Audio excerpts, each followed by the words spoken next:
आजच्या विधानसभा निवडणुकीसाठी भारतातील 3 महत्त्वाच्या राज्यांमध्ये मतदान होत आहे.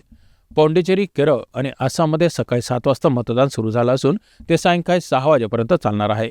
पोटनिवडणूक आयोगाने यासाठी व्यापक सुरक्षा आणि तयारी केली आहे आणि या 3 ठिकाणी निपक्ष आणि शांततापूर्ण मतदान सुनिश्चित करण्यासाठी कडक सुरक्षा व्यवस्था केली आहे.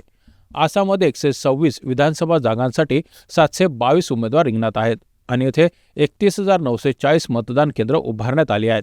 आसामच्या 35 जिल्ह्यांमध्ये मतदान सुरळीत होण्यासाठी 1.5 लाख सुरक्षा कर्मचारी तैनात करण्यात आले आहेत. त्याचबरोबर खास करून संवेदनशील मतदान केंद्रांवर सूक्ष्म निरीक्षकांची नियुक्ती केली आहे.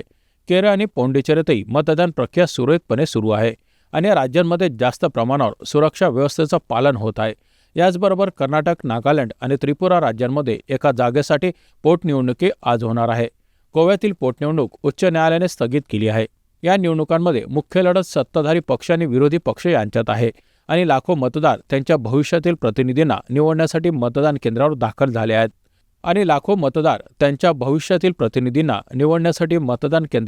झाले आहेत.